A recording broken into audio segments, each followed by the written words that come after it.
The reign of terror on this step. March 1220 यानी कि 1220 में चंगेज खान अपनी आर्मी के साथ बुखारा शहर के बीचों बीच पहुंचे। ये शहर ना तो उस देश का कैपिटल था और ना ही कॉमर्स का सेंटर, पर बावजूद इसके चंगेज खान को बुखारा पर कब्जा करने में फायदा नजर आ रहा था, जो आज उज्बेकिस्तान का हिस्सा है। ये मुसलमानों के लिए एक पवित्र जगह थी, जिसे इस्लाम के गहने और शान की तरह जाना जाता था। बुखारा पर चंगेज खान का हमला उनके मिलिट्री जीनियस होने को दिखाता है। उनकी आर्मी की एक टुकड़ी ने शहर की दीवारों पर सामने से हमला किया था, वहीं एक टुकड़ी ने दुश्मनों पर पीछे से हमला करने के लिए 2000 मीलों की दूरी तय की थी। बुखारा के रक्षकों ने कभी रेगिस्तान की तरफ से हमला होने की उम्मीद नहीं की थी। मंगोल आर्मी ऐसी चाल सिर्फ इसलिए चल पाती थी क्योंकि वो हल्के सामान लेकर सफर करते थे। औरों की सेनाएं चलते वक्त घेराबंदी वाले भारी हथियारों को साथ लेकर चलती थी, लेकिन चंगेज खान के पास अपनी आर्मी में इंजीनियरों का एक ऐसा डिवीजन था जो किसी शहर में पहुंचने के बाद गुलेल, गोलियां आदि जैसे हथियार बनाते थे। बुखारा आसानी से उनके कब्जे में आ गया था, लेकिन इस घेराबंदी से एक और मकसद पूरा हुआ था। चंगेज खान की ताकत देखने के बाद पास के समरकंद शहर ने भी उनके सामने अपने हथियार डाल दिए थे। सन 1220 में उस दिन के बाद से चंगेज खान के खानदान ने 700 सालों तक बुखारा पर राज किया। बुखारा को 1920 में सोवियत यूनियन ने अपने कब्जे में ले लिया था।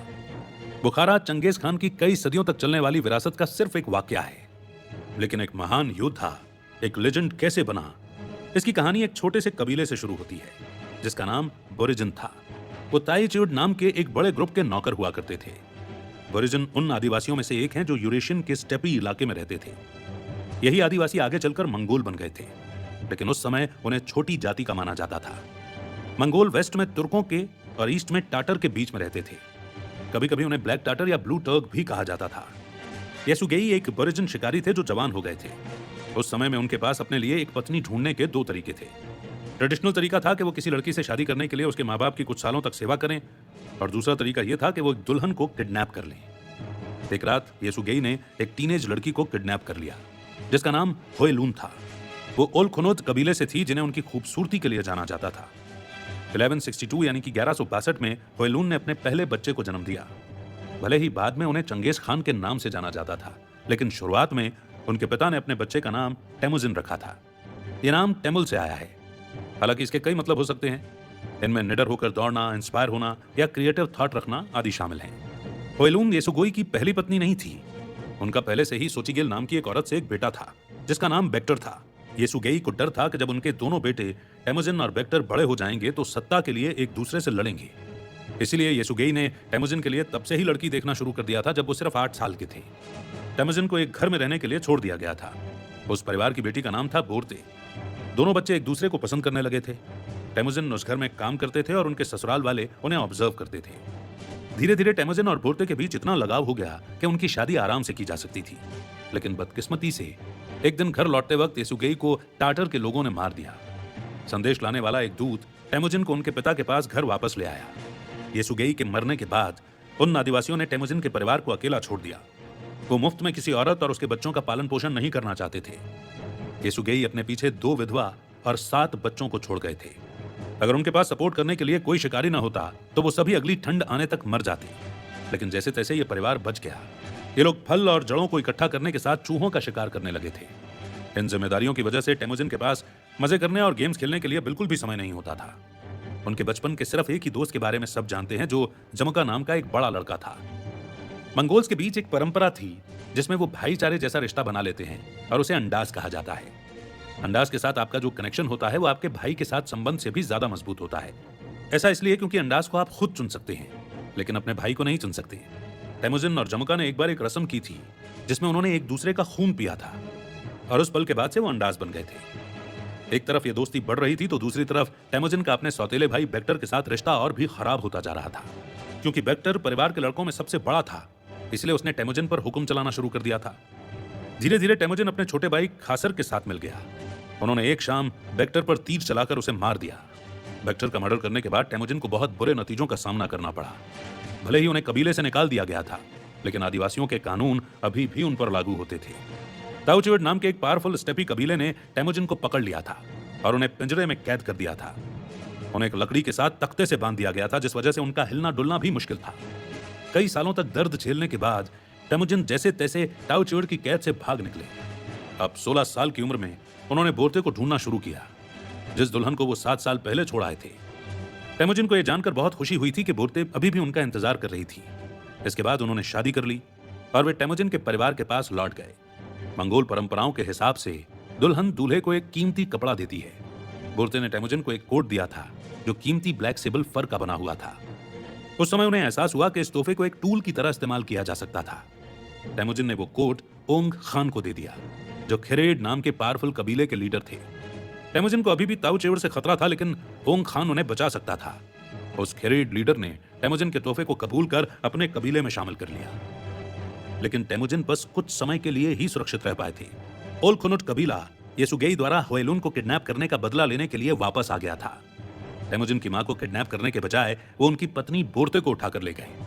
टेमुजिन को स्टेपी कबीलों के बीच लगातार होने वाली ये लड़ाई बिल्कुल भी पसंद नहीं थी, मगर अब उनके पास कोई चारा नहीं था। उन्हें अपनी पत्नी को वापस लाने के लिए लड़ना ही पड़ा। टेमुजिन ने ओंग खान से मदद मांगी, वो मान गया और टेमुजिन को अपने यंग जनरल्स में से एक से मिलवाया।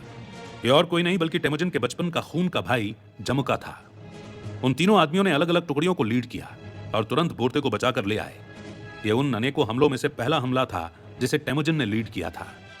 उनकी जीत के बाद टेमुजिन ने जमुका के कबीले को ज्वाइन कर लिया, लेकिन बेक्टर की तरह टेमुजिन अपने ऊपर किसी बॉस को बर्दाश्त नहीं कर सकते थे। उन्होंने जमुका को मारा नहीं, लेकिन कबीले से बाहर हो गए।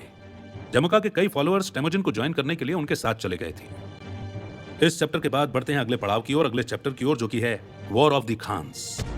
कबीले के लीडर होने के नाते टेमुजिन स्टेपी में होने वाली लड़ाई का हल ढूंढना चाहते थे।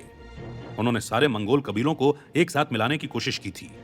टेमुजिन ने ओंग खान को एक खत भेजा जिसमें उन्होंने इस मिशन के लिए उनका आशीर्वाद मांगा था। ओंग खान ने इसके लिए मंजूरी दे दी थी। जब तक वो सभी उनके लिए ईमानदार थे, तब तक उन्हें कोई फर्क नहीं पड़ता था कि मंगोल्स एक साथ मिलजुल कर रहते हैं या नहीं। जमुका यानी कि टेमुजिन के भाई को ही टेमुजिन के इस नए टारगेट से खतरा महसूस होने लगा। उसने तय किया कि वो टेमुजिन को सबक सिखाएगा और उसे नीचा दिखाएगा। जमुका ने टेमुजिन के फॉलोअर्स में से कुछ लोगों पर हमला कर दिया, फिर वो उन्हें बुरी तरह टॉर्चर करता था। एक केस में उसने 17 यंग आदमियों को कैद कर उन्हें जिंदा उबाल दिया था। इन घटनाओं से टेमुजिन की ही मदद हो रही थी। लोगों को जमुका की बेवजह की क्रूरता से डर लगने लगा था। वो टेमुजिन को ज्यादा ईमानदार लीडर की तरह देखने लगे थे। टेमुजिन ने सन 1197 यानी कि 1197 में 35 की उम्र में मंगोल्स को एकजुट करने की मुहिम की शुरुआत की। कई सालों तक ओंग खान के लिए काम करके उन्होंने अपने योद्धा होने के स्किल्स को डेवलप कर लिया था। उनका पहला हमला जर्किन के खिलाफ था। ये वो कबीला था जिन्होंने कुछ समय पहले उनकी बेइज्जती की थी। जर्किन को उन्होंने आसानी से हरा दिया, लेकिन उसके बाद जो हुआ वो उस समय के लिए रिवॉल्यूशनरी साबित हुआ। आमतौर पर जब मंगोल्स किसी कबीले पर हमला करते थे तो वो उनके सामानों को लूट लेते थे और फिर वहां से चले जाते थे। लेकिन उस हमले में बचे हुए लोग या तो एकजुट होकर उनके खिलाफ खड़े हो जाते थे या उनके दुश्मन कबीलों में शामिल हो जाते थे और फिर वो उन पर हमला करने के लिए लौटते थे, और इस तरह ये युद्ध का सिलसिला चलता रहता था। इस बात को समझकर टेमुजिन ने जनता के सामने एक मुकदमा चलाया और जर्किन लीडर्स को सबके सामने मार दिया। फिर उन्होंने जर्किन कबीले के सभी जमीनों को अपने कब्जे में ले लिया और जो लोग जिंदा बच गए थे उन्हें मंगोल लोगों के घरों में काम करने के लिए भेज दिया। 1201 में ताऊ चेवड़ को जीतने के बाद भी टेमुजिन की जीत का सिलसिला कायम रहा। ये वही कबीला था जिसने कई साल पहले उन्हें कैद किया था। हालांकि टेमुजिन ने उनका अपने साम्राज्य में स्वागत किया था और 1202 यानी कि 1202 में उन्होंने टार्टर्स को हरा दिया था। ये वो ईस्टर्न कबीला था जो हमेशा से मंगोल से ज्यादा ताकतवर रहा था। टार्टर्स पर हमला करने के बाद टेमुजिन ने उनके लिए नए नियम बना दिए थे। वो लूटे हुए सामानों को इकट्ठा करते थे और फिर ईमानदारी से उसे लोगों के बीच बांट देते थे। युद्ध में मारे गए सैनिकों की विधवा और उनके बच्चों को उन सैनिकों के हिस्से की चीजें मिल जाती थी। इस वजह से गरीब क्लास के लोग टेमुजिन को और ज्यादा पसंद करने लगे थे। उनके योद्धा और भी ज्यादा वफादार हो गए थे क्योंकि उनके परिवार का ख्याल रखा जाता था। हालांकि टाटर्स जैसे फॉरेन कबीलों को मंगोल एम्पायर में इतनी आसानी से नहीं मिलाया जा सकता था। टेमुजिन ने टाटर कबीले के बच्चों को गोद लिया और टाटर औरतों को अपनी दुल्हन बनाया। इसने दूसरे मंगोल्स के सामने एक उदाहरण पेश किया कि उन्हें भी टाटर्स को अपने परिवार की तरह स्वीकार करना चाहिए। स्टेपी कबीले आमतौर पर बड़े टेंट में रहते थे जिन्हें गर कहा जाता था। टेमुजिन ने अपने फॉलोअर्स का नाम रखने के लिए इस कॉमन स्ट्रक्चर का इस्तेमाल किया। उन्होंने उनका नाम people of the felt walls रख दिया। इससे उन्हें कबीलों के बीच में अंतर को खत्म करने में मदद मिली। टेमुजिन की कामयाबी देखकर ओंग खान ने उनकी हत्या करने की कोशिश की, लेकिन इस कोशिश से टेमुजिन को खेरियट कबीले पर हमला करने का बहाना मिल गया। इसमें मिलिट्री की हार नहीं थी। ओंग खान के कई सैनिकों को पहले ही टेमुजिन की पॉलिसी के बारे में पता था और इसलिए वो उनकी तरफ आ गए। ओंग खान के पास अपना बचाव करने के लिए कुछ नहीं बचा था। आखिरी मंगोलियन कबीला जिसे हराया गया उसका नाम नाइमन था। टेमुजिन ने मिलिट्री की स्ट्रेटेजी को शानदार तरीके से दिखाते हुए उन्हें हराया था। पहला, उन्होंने अपने आदमियों को मूविंग बुश यानी कि चलती हुई झाड़ी का फॉर्मेशन करने के लिए कहा। इसमें 10-10 आदमियों के छोटे छोटे ग्रुप शाम होने से पहले तेजी से आगे जाते थे और फिर नाइमन पर हमला करते थे। फिर वो तुरंत पीछे हट जाते थे। इससे दुश्मनों को चोट लग जाती थी और वो थक जाते थे। जैसे ही सूरज उगता था तब टेमुजिन लेक यानी कि झील जैसे बड़े फॉर्मेशन का इस्तेमाल करते थे। उनके तीरंदाज एक लंबी लाइन बनाते थे और फिर दुश्मनों पर तीर छोड़ते थे। एक सेट तीर छोड़ने के बाद नया ग्रुप आगे आता था और फिर वो शूट करता था। तीरों की लहर नाइमन कबीले से ऐसे टकराती थी जैसे लेक के किनारों से लहरें टकराती हैं। नाइमन तीरों से होने वाले नुकसान को कम से कम करने के लिए दूर दूर खड़े हो जाते थे। जवाब में टेमुजिन अपनी आर्मी को चिसल यानी कि छेनी जैसा फॉर्मेशन बनाने का ऑर्डर देते थे। वो एक गहरा पतला कॉलम बना लेते थे और फिर नाइमन के पतली लाइन पर हमला करते थे। इस स्ट्रेटजी के साथ टेमुजिन ने बहुत जल्दी नाइमन को हरा दिया था। उन्होंने उन सभी मंगोल कबीलों को मिटा दिया था जो उनके खिलाफ थे। जमुका कुछ आदमियों के साथ नॉर्दर्न जंगलों में भाग गया था, लेकिन अब उसके पास टेमुजिन को चैलेंज करने के लिए मिलिट्री की ताकत नहीं थी। सन 1205 में जमुका के फॉलोअर्स के एक ग्रुप ने उसे पकड़ा और टेमुजिन के पास ले आए। उन्हें मंगोल साम्राज्य को ज्वाइन करने की उम्मीद थी, लेकिन टेमुजिन को गद्दारों से नफरत थी और उन्होंने तुरंत ही उन आदमियों को मार दिया। टेमुजिन के सत्ता में आने के पीछे अपने से ऊपर के सभी लोगों की हत्या करना भी शामिल था। पहले उन्होंने अपने भाई वेक्टर को मारा, फिर जिस कबीले ने उनकी पत्नी को किडनैप किया था और उनके पिता को मारा था, उन्होंने उसे बर्बाद किया। फिर टेमुजिन ने ताउचेड और जर्किन जैसे ऊंचे रैंक वाले सारे मंगोल कबीलों को खत्म कर दिया और आखिर में उन्होंने जमुका को मार दिया, जो उनका पहला दुश्मन और सगा भाई था। मंगोल में सारे दुश्मनों के खत्म होने के बाद टेमुजिन अब लगभग 1 मिलियन से ज्यादा लोगों के ऊपर राज कर रहे थे। उन्होंने अपने साम्राज्य का नाम ये के मंगोल युलुस या महान मंगोल देश रख दिया। उन्होंने पूरे सारे रॉयल टाइटल्स को खत्म कर दिया था, इसलिए टेमुजिन ने अपने लिए एक नया टाइटल बनाया। उन्होंने अपना नाम चंगेज खान रख लिया। ये टाइटल बाद में इवॉल्व होकर पूरी दुनिया में चंगेज खान की तरह जाना जाने लगा। इतने बड़े साम्राज्य में शांति बनाए रखना बहुत बड़ा चैलेंज था, इसलिए चंगेज खान का पहला कदम था सभी मंगोल्स के लिए एक कॉमन लॉ बनाना। इन्हें ग्रेट लॉ के नाम से जाना जाता था, लेकिन ये रूल्स भगवान के बनाए हुए रूल्स के हिसाब से नहीं थे। उन्होंने पहले के ट्रेडिशन से कुछ कॉन्सेप्ट लिए थे। जिन चीजों से शांति और एकता को खतरा होता था, उनके इस्तेमाल पर रोक लगा दी गई थी। एग्जाम्पल के लिए, जब आदमी औरत को किडनैप करते थे तो कबीले एक दूसरे से लड़ते थे, तो चंगेज खान के पहले लॉ ने इस चीज को खत्म कर दिया। साथ ही उन्होंने ऐलान कर दिया कि कोई भी मंगोल्स को गुलाम नहीं बना सकता है। जानवरों को चुराना लोगों की एक आम आदत थी और अक्सर इस वजह से कबीलों के बीच युद्ध हो जाता था। इसलिए चंगेज खान ने जानवरों को चुराने पर मौत की सजा देने का ऐलान कर दिया। उन्होंने गुम हुए जानवरों को वापस लाने के लिए एक लॉस्ट एंड फाउंड सिस्टम यानी कि खोया पाया विभाग भी बना दिया था। घर में पाले जाने वाले जानवरों के अलावा कबीलों के बीच जंगली जानवरों का शिकार करने के अधिकार को लेकर भी लड़ाई होती थी। द ग्रेट लॉ में शिकार करने के लिए एक नए मौसम के बारे में बताया गया था। मार्च से अक्टूबर के बीच के ब्रीडिंग महीनों के दौरान कबीलों को शिकार करने की इजाजत नहीं थी। इसका नतीजा यह हुआ कि ठंड के महीनों के दौरान उनके पास कई जानवर मौजूद रहते थे। ग्रेट लॉ के सबसे एडवांस फीचर्स में से एक यह था कि वो किस किस पर लागू होता था। चंगेज खान ने ऐलान कर दिया था कि कोई भी उससे आजाद नहीं है। यहां तक कि अगर खान खुद भी किसी कानून को तोड़ दे तो उसके लिए उन्हें भी सजा दी जा सकती थी। ये बाकी के सभी साम्राज्यों से अलग था। दूसरे शासकों का कहना था कि उन्हें भगवान से अधिक अधिकार मिला है। इसका सीधा मतलब यह था कि वो खुद को लॉ से भी ऊपर मानते थे और जो चाहे वो कर सकते थे। जर्नी का अगला पड़ाव यानी कि अगला चैप्टर है द मंगोल वर्ल्ड वॉर। जर्स्ट एक कबीला था जो कि चाइना के झोंगडू इलाके में रहता था। पहले उन्होंने खेरियट पर राज किया था। सन 1210 यानी कि 1210 में जर्स्ट के गोल्डन खान की मौत हो गई और उनके युवा बेटे गद्दी पर बैठ गए। नए गोल्डन खान ने मंगोल्स के पास एक दूत भेजा। उन्होंने उनके साइन की मांग की थी कि वो अभी भी जर्स्ट की सेवा करते हैं। हालांकि चंगेज खान को इस ऑर्डर से बेइज्जती महसूस हुई। वो मंगोल्स को जर्स्ट का गुलाम नहीं बनने देना चाहते थे। जर्स्ट चाइना और वेस्ट के बीच होने वाले ट्रेड को कंट्रोल करते थे। चंगेज खान उनके ट्रेड के डोमिनेंस को छीनना चाहते थे। गुलाम बनने के इस ऑर्डर से उन्हें उन पर हमला करने का बहाना मिल गया। मंगोल्स और जर्स्ट के बीच 3 राज्यों की दूरी थी जो थे उइघुर, तांगुत और ब्लैक खितान। उइघुर ने कई साल पहले चंगेज खान के प्रति अपनी वफादारी का वादा किया था। वहीं चंगेज खान ने 1209 में हाल ही में तांगुत को जीता था। तांगुत पर किया हुआ हमला चंगेज खान के सैनिकों के लिए एक कीमती सबक साबित हुआ था। उन्होंने पहली बार किसी ऐसे शहर के खिलाफ लड़ाई की थी जिसके चारों तरफ दीवार और बचाव करने के दूसरे तरीके थे। चंगेज खान के पास घेराबंदी युद्ध का कोई एक्सपीरियंस नहीं था, इसलिए उन्हें हमला करने के नए तरीकों की खोज करनी पड़ी थी। चंगेज खान की आर्मी ने सिंपल सबक सीखे, जैसे कि शहर में खाने की सप्लाई को बंद कर देना। इसके अलावा उन्होंने दुश्मन शहरों में बाढ़ लाने के लिए येलो नदी का रास्ता बदलने जैसे नए तरीकों को आजमाया। चंगेज खान की पहली कोशिश फेल हो गई और उनके अपने खुद के कैंप में पानी भर गया, लेकिन मंगोल्स धीरे धीरे इसमें बेहतर हो गए। मंगोल्स ने तांगुत से युद्ध के दौरान पहली बार गुलेल जैसे घेराबंदी वाले हथियारों को देखा था। चंगेज खान इस टेक्नोलॉजी से बहुत इंप्रेस्ड थे और उन्होंने अपनी आर्मी को ज्वाइन करने वाले इंजीनियर्स को खुशी खुशी इनाम दिए। उस पॉइंट के बाद से मंगोल हमेशा हमला करते वक्त अपने साथ इंजीनियर्स का एक डिवीजन लेकर जाया करते थे।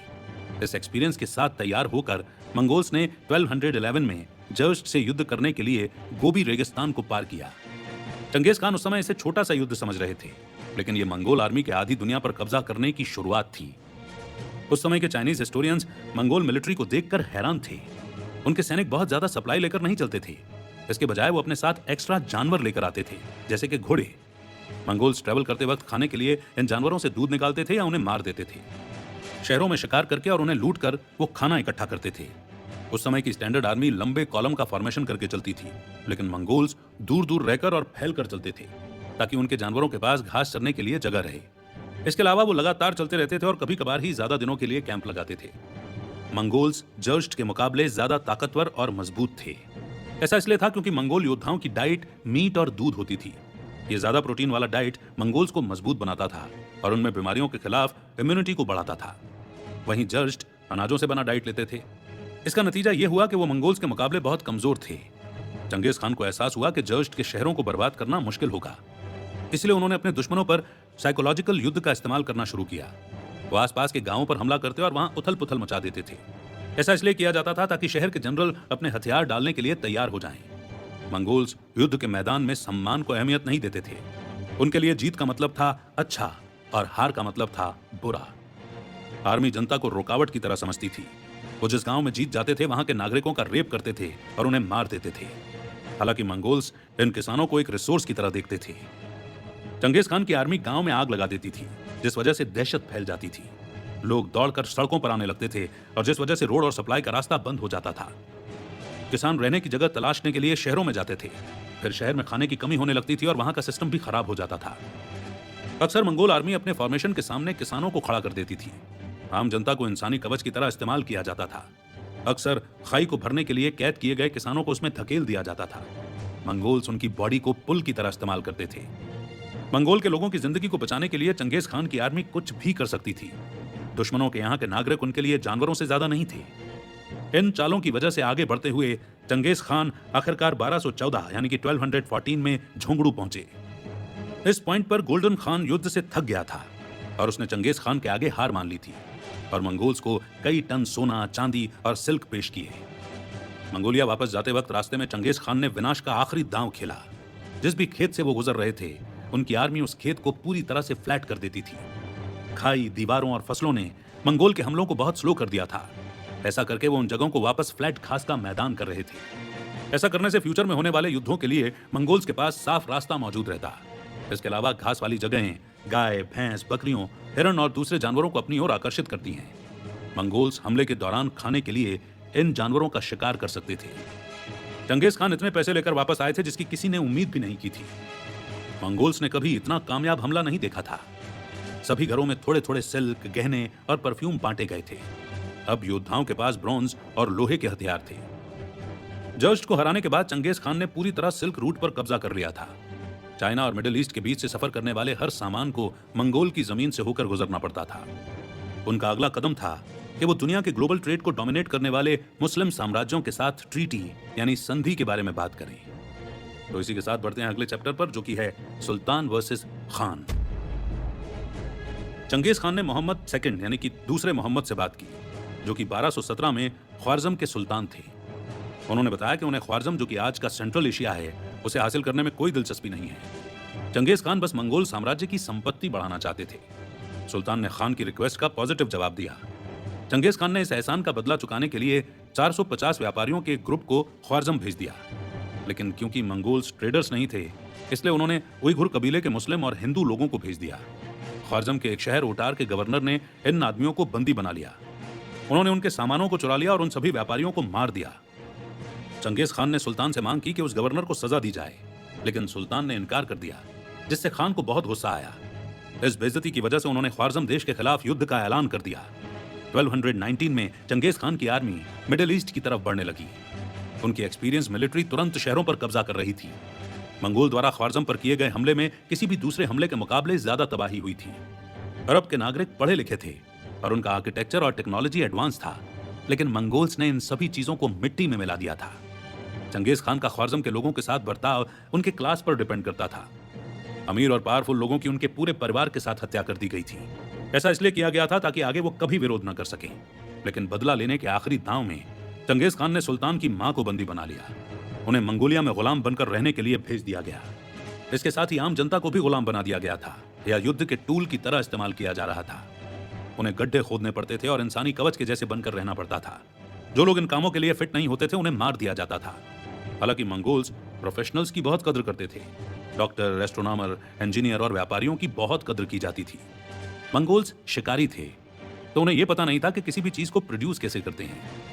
इसका नतीजा यह हुआ कि उन्होंने हर तरह के कारीगरों को अपना लिया था।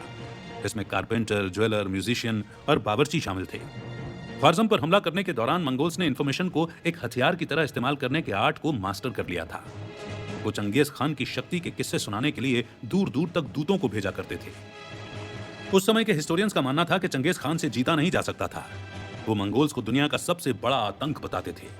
हालांकि मंगोल्स अपने दुश्मन शहरों के साथ बर्ताव करने के तरीके में बहुत रिलैक्स रहते थे।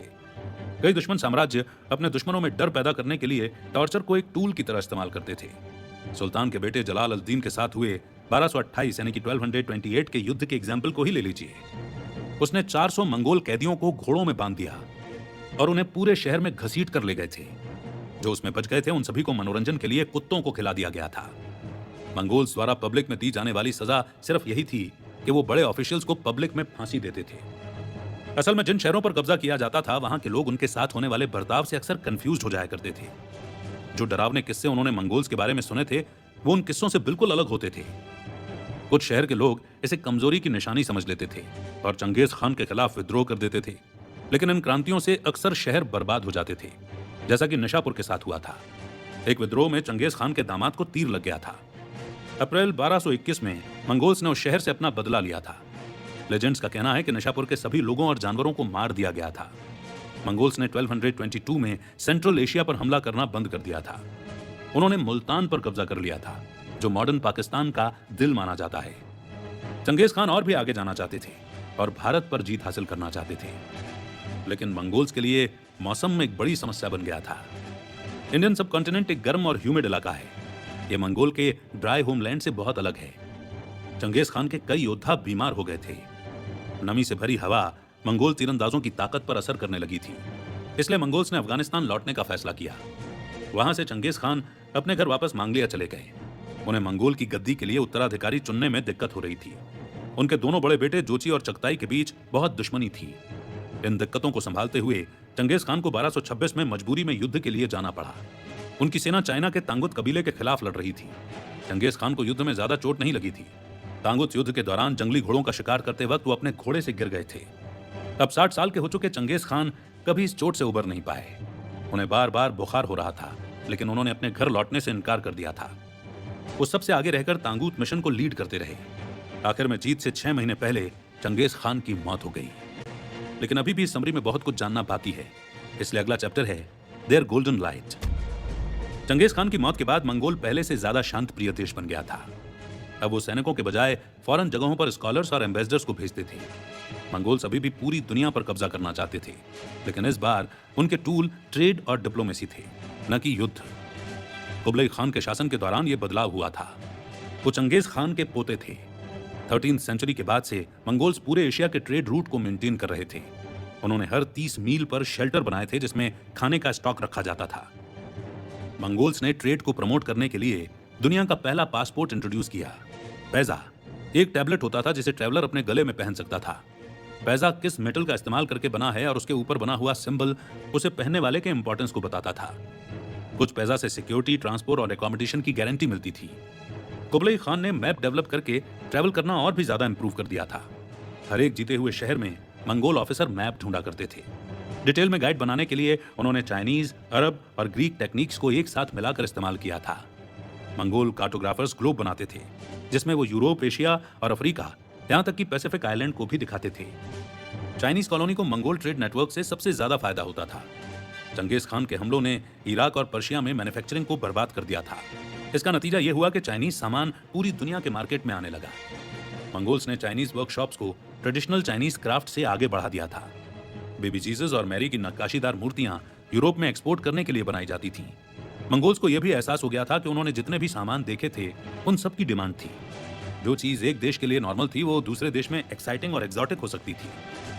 पेपर से लेकर जहर और जहर से लेकर पिस्ता तक सब चीजों को मार्केट में बेचा जा सकता था। इसका सबसे अच्छा एग्जाम्पल था फैब्रिक इंडस्ट्री। सेंटिन के कपड़ों को अपना नाम मंगोल के पोर्ट जायतून से मिला है। बारीक पैटर्न वाले डेमस्क सिल्क की शुरुआत डेमेस्कस से हुई, जो कि आज के सीरिया में है। मलमल का कोमल कपड़ा इराक के मोसुल शहर से आता था।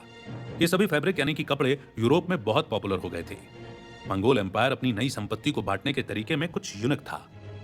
आम एम्पायर अपनी संपत्ति को कैपिटल शहर में रखते थे। रोम और बेबीलोन के एग्जाम्पल को देखें। लेकिन मंगोल्स के पास ऐसा कोई एरिया नहीं था जिसमें ज्यादा संपत्ति दी गई थी। उनके पूरे साम्राज्य में लोग और सामान बटे हुए थे। इस तरह मंगोल एम्पायर ने पूरी दुनिया में कई कल्चर को फैलने में मदद की। मंगोल सम्राट अरब डॉक्टर को चाइना लेकर आते थे और चाइनीज दवाइयों को मिडिल ईस्ट भेजते थे। मुस्लिम्स अच्छे सर्जन थे, लेकिन चाइनीज लोगों को दवाइयों के बारे में ज्यादा नॉलेज थी। हर कल्चर की ताकत को एक साथ मिलाकर मंगोल्स ने एक बैलेंस्ड मेडिकल सिस्टम बना दिया था। जितना ज्यादा ट्रेड और ट्रैवल होता था, मंगोल्स के पास प्रोसेस करने के लिए उतनी ज्यादा इंफॉर्मेशन होती थी। वो स्ट्रिक्ट बजट और एग्रीकल्चरल रिकॉर्ड रखने पर भरोसा करते थे। मंगोल्स अपने एम्पायर में मौजूद इंसानों, जानवरों और बिल्डिंग्स की भी गिनती करके रखते थे, जिसे आज की डेट में इन्वेंट्री मेंटेनेंस कहा जाता है। चाइनीज और यूरोपियन मैथमेटिक्स ऐसे कामों को हैंडल करने के लिए बहुत बेसिक थे। इसलिए मंगोल्स इंडियन और अरब मैथमेटिशियंस के एडवांस नॉलेज का इस्तेमाल करते थे। जब ख्वारिज़्म पर हमला किया गया था, तब वो मैथमेटिकल नॉलेज का सेंटर था। एल्गोरिथम शब्द को अल ख्वारिज़्म से ही लिया गया है। मंगोल्स ने कभी भी यूरोप पर हमला नहीं किया था, इसलिए उन्हें मौत और तबाही की कीमत नहीं चुकानी पड़ी। हालांकि यूरोपियंस को मंगोल एम्पायर के सारे फायदे मिलते थे। ट्रेड और कल्चरल एक्सचेंज से उन्हें नई नॉलेज, नए म्यूजिक, नए खाने और नए फैब्रिक मिलते थे। 13वीं सेंचुरी तक कई यूरोपियन ट्रेड इंसानों और जानवरों के लेबर पर डिपेंडेंट थे। मंगोल्स ने एशियन माइनिंग, मिलिंग और मेटल वर्किंग टेक्नोलॉजी की शुरुआत की। यूरोपियंस ने मंगोल से ही हवा और पानी के पावर को इस्तेमाल करना सीखा था। उनका कंस्ट्रक्शन और एग्रीकल्चर इंडस्ट्री बहुत तेजी से आगे बढ़ने लगी थी। मंगोल लोगों के जिंदगी जीने के तरीके की वजह से भी यूरोप में सोशल और कल्चरल बदलाव आए। चंगेज खान को उन कबीलों में एकता लानी थी जो कई अलग अलग धर्मों को फॉलो किया करते थे। इसलिए मंगोल ही वो पहला एम्पायर था जिसमें पूरी तरह से धार्मिक आजादी दी गई थी। मंगोल्स के इंटरनेशनल लॉ और ह्यूमन राइट्स जैसे आइडियाज यूरोप में पॉपुलर हो गए थे। और अब वो मोड़ जिसे हम कहते हैं कंक्लूजन, यानी अभी तक के जितने भी चैप्टर्स हमने पढ़े, जितनी भी कहानी हमने मंगोल्स की और चंगेज खान की सुनी, उनके की पॉइंट्स और की लर्निंग को हम यहाँ पर रिवाइज करेंगे। तो सबसे पहले आपने चंगेज खान की शुरुआती जिंदगी के बारे में जाना। यंग टेमुजिन कमजोर बरजन कबीले के एक शिकारी का बेटा था। जब उनके पिता की मौत हुई तब टेमुजिन के परिवार को अकेला छोड़ दिया गया था। अपने बड़े भाई बेक्टर की हत्या करने के लिए उन्हें जेल में भी रखा गया। जब टेमुजिन बड़े हो गए तब उन्होंने अपनी फैमिली की सिक्योरिटी के लिए ओंग खान के कबीले को ज्वाइन कर लिया। दूसरा आपने जाना कि कैसे चंगेज खान ने मंगोल के कबीलों को एकजुट किया था। ओंग खान के लिए काम करते वक्त उन्होंने जरकिन, ताउचर्ड और टाटर्स पर जीत हासिल की थी। जब ओंग खान ने टेमुजिन की हत्या करने की कोशिश की तब टेमुजिन ने उनके खिलाफ युद्ध शुरू कर दिया। ओंग खान की हार के बाद उन्होंने चंगेज खान का टाइटल अपनाया। हारे हुए राज्यों के लोगों को वो एक कॉमन ग्रेट लॉ के अंदर ले आए थे। तीसरा आपने जाना कि कैसे चंगेज खान ने ईस्ट में चाइनीज देशों को जीता। उइघुर और तांगूत से लड़कर मंगोल्स ने शहरों को जीतने के बारे में सीखा था। झोंगरू को जीतने से उन्हें चाइनीज ट्रेड और सिल्क रूट के ऊपर कंट्रोल मिल गया था। चौथा आपने चंगेज खान के मिडिल ईस्ट पर हमला करने के बारे में जाना। मंगोल्स बस एक ट्रेड ट्रीटी करना चाहते थे, लेकिन सुल्तान द्वारा किए गए अपमान से चंगेज खान युद्ध करने के लिए तैयार हो गए। मंगोल्स ने अरब देशों को आसानी से हरा दिया था। हालांकि मौसम की वजह से वो पाकिस्तान और इंडिया की तरफ नहीं बढ़ पाए। पांचवा आपने यूरोप और बाकी की दुनिया पर मंगोल एम्पायर के प्रभाव के बारे में जाना। उन्होंने चाइनीज प्रोडक्ट्स के लिए एक ग्लोबल मार्केट बना दिया था। इससे अलग अलग कल्चर और नॉलेज सभी सिविलाइजेशंस में शेयर होने लगा। यूरोपियंस को ईस्टर्न साइंस, टेक्नोलॉजी और फिलॉसफी की नॉलेज होने लगी थी। चंगेज खान की आदिवासी लाइफस्टाइल को आज बहुत कम लोग ही फॉलो करते हैं, लेकिन बाकी हर चीज में वो अपने समय से बहुत आगे थे। उनके एम्पायर ने ही ग्लोबलिज्म और धार्मिक आजादी जैसे मॉडर्न कंसेप्ट का फाउंडेशन रखा था। दुनिया के ज्यादातर हिस्से में आज भी उसी स्ट्रक्चर को फॉलो किया जाता है जो मंगोल्स ने बनाया था। उनकी हिस्ट्री में हमारे सिविलाइजेशन के फ्यूचर के लिए कई कीमती सबक छुपे हुए हैं। इसलिए इस समरी को एक बार और सुनिएगा, इसको चर्न यानी कि मंथन कीजिएगा, और आपको पता चलेगा कि आज का जो मॉडर्न कल्चर हम देखते हैं, सिविलाइजेशन जो हम देखते हैं, इसमें कितना गहरा इम्पैक्ट सिर्फ चंगेज खान और मंगोल्स की वजह से है। तो इसी मोड पर यह समरी यहीं पर समाप्त होती है, एंड आई एम श्योर कि यह समरी आपको पसंद आई होगी। चंगेज खान की जिद, ताकत और दूरदर्शिता वो सब आपको इसमें नजर आई होगी।